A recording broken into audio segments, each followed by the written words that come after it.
Chapter 30.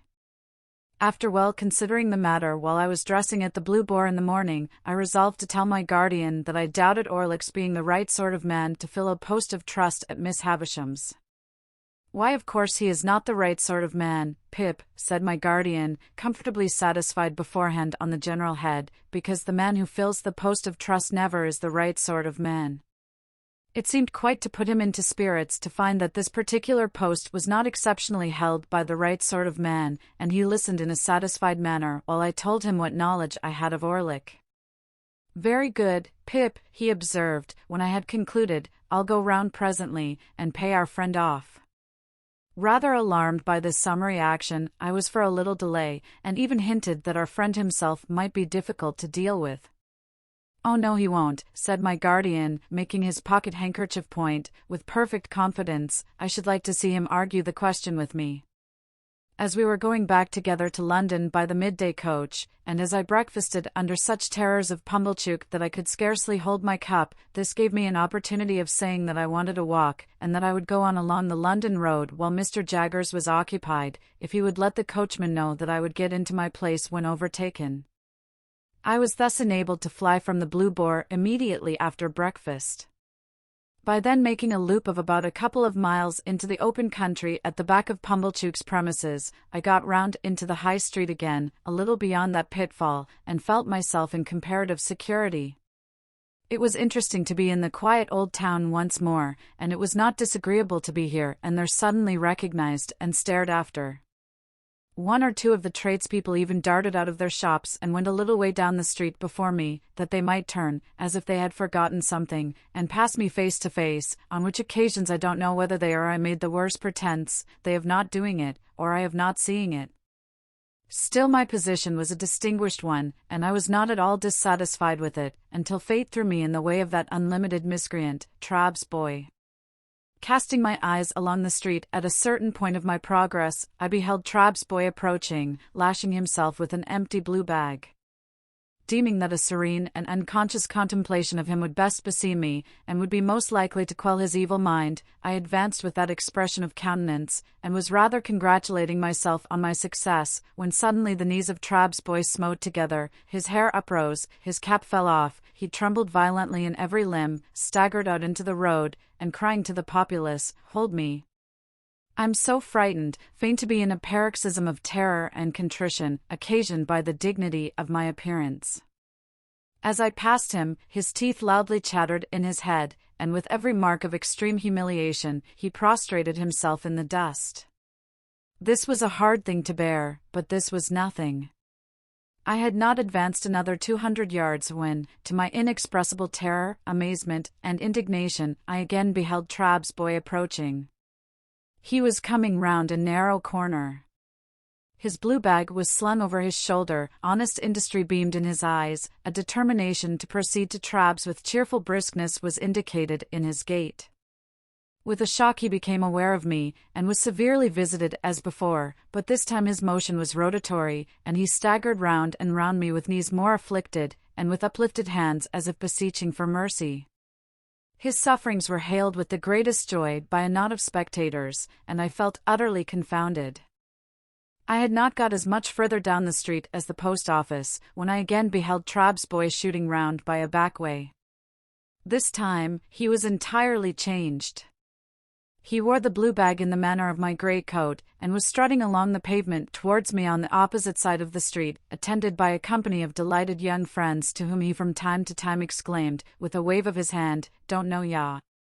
Words cannot state the amount of aggravation and injury wreaked upon me by Trabb's boy. When passing abreast of me, he pulled up his shirt collar, twined his side hair, stuck an arm akimbo, and smirked extravagantly by wriggling his elbows and body, and drawling to his attendants, "Don't know ya, don't know ya, 'pon my soul don't know ya."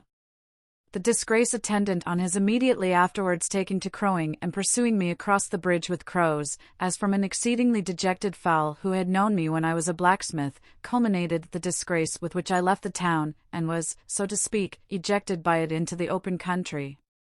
But unless I had taken the life of Trabb's boy on that occasion, I really do not even now see what I could have done save endure. To have struggled with him in the street, or to have exacted any lower recompense from him than his heart's best blood, would have been futile and degrading. Moreover, he was a boy whom no man could hurt, an invulnerable and dodging serpent who, when chased into a corner, flew out again between his captor's legs, scornfully yelping. I wrote, however, to Mr. Trabb by next day's post, to say that Mr. Pip must decline to deal further with one who could so far forget what he owed to the best interests of society, as to employ a boy who excited loathing in every respectable mind. The coach, with Mr. Jaggers inside, came up in due time, and I took my box seat again, and arrived in London safe, but not sound, for my heart was gone. As soon as I arrived, I sent a penitential codfish and barrel of oysters to Joe, as reparation for not having gone myself, and then went on to Barnard's Inn. I found Herbert dining on cold meat, and delighted to welcome me back. Having dispatched the Avenger to the coffee-house for an addition to the dinner, I felt that I must open my breast that very evening to my friend and chum. As confidence was out of the question with the Avenger in the hall, which could merely be regarded in the light of an antechamber to the keyhole, I sent him to the play. A better proof of the severity of my bondage to that taskmaster could scarcely be afforded than the degrading shifts to which I was constantly driven to find him employment. So mean is extremity, that I sometimes sent him to Hyde Park Corner to see what o'clock it was. Dinner done, and we sitting with our feet upon the fender, I said to Herbert, "My dear Herbert, I have something very particular to tell you." "My dear Handel," he returned, "I shall esteem and respect your confidence." "It concerns myself, Herbert," said I, "and one other person." Herbert crossed his feet, looked at the fire with his head on one side, and having looked at it in vain for some time, looked at me because I didn't go on. "Herbert," said I, laying my hand upon his knee, "I adore Estella." Instead of being transfixed, Herbert replied in an easy matter-of-course way, "Exactly." Well, Herbert? Is that all you say?" "Well, what next, I mean," said Herbert. "Of course I know that." "How do you know it?" said I. "How do I know it, Handel?" "Why, from you." "I never told you." "Told me."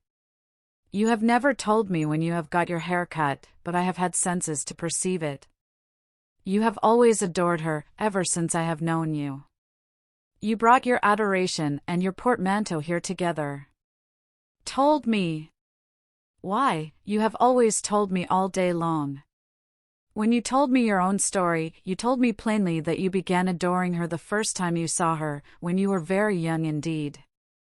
"Very well, then," said I, to whom this was a new and not unwelcome light, "I have never left off adoring her. And she has come back, a most beautiful and most elegant creature.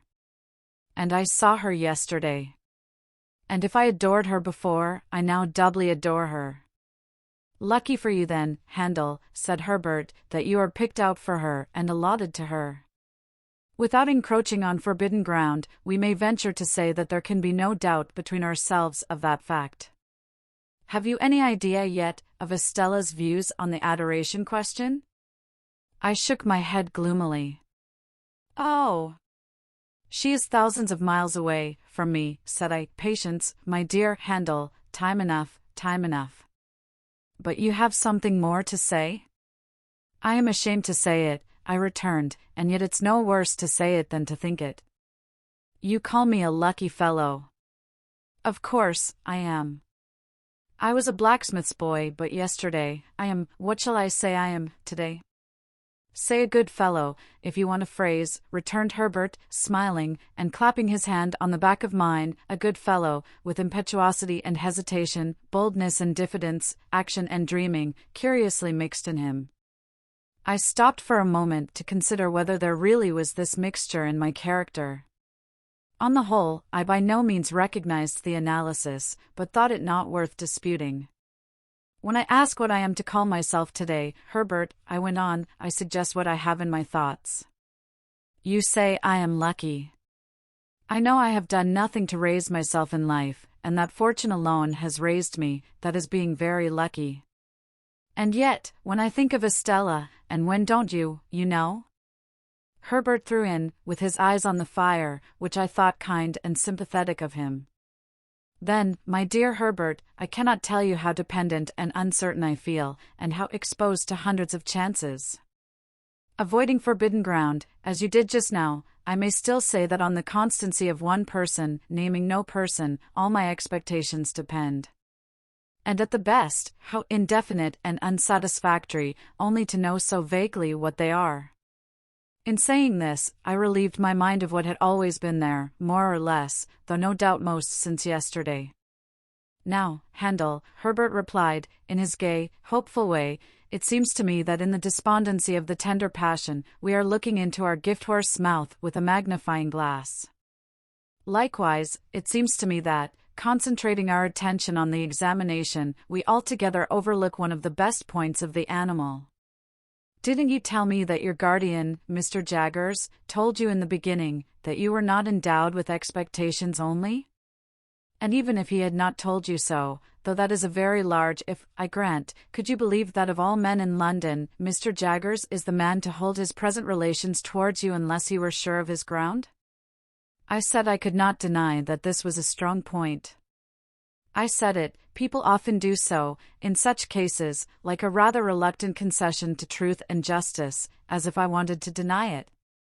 I should think it was a strong point, said Herbert, and I should think you would be puzzled to imagine a stronger. As to the rest, you must bide your guardian's time, and he must bide his client's time. You'll be 21 before you know where you are, and then perhaps you'll get some further enlightenment. At all events, you'll be nearer getting it, for it must come at last. What a hopeful disposition you have, said I, gratefully admiring his cheery ways. I ought to have, said Herbert, for I have not much else. I must acknowledge, by the by, that the good sense of what I have just said is not my own, but my father's.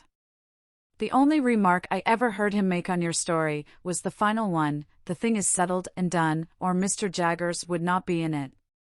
And now before I say anything more about my father, or my father's son, and repay confidence with confidence, I want to make myself seriously disagreeable to you for a moment, positively repulsive. You won't succeed, said I. Oh yes I shall, said he. 1, 2, 3, and now I am in for it. Handel, my good fellow, though he spoke in this light tone, he was very much in earnest. I have been thinking since we have been talking with our feet on this fender, that Estella surely cannot be a condition of your inheritance, if she was never referred to by your guardian.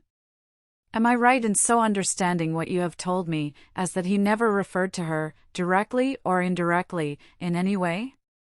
Never even hinted, for instance, that your patron might have views as to your marriage ultimately? Never. Now, Handel, I am quite free from the flavor of sour grapes, upon my soul and honor. Not being bound to her, can you not detach yourself from her? I told you I should be disagreeable.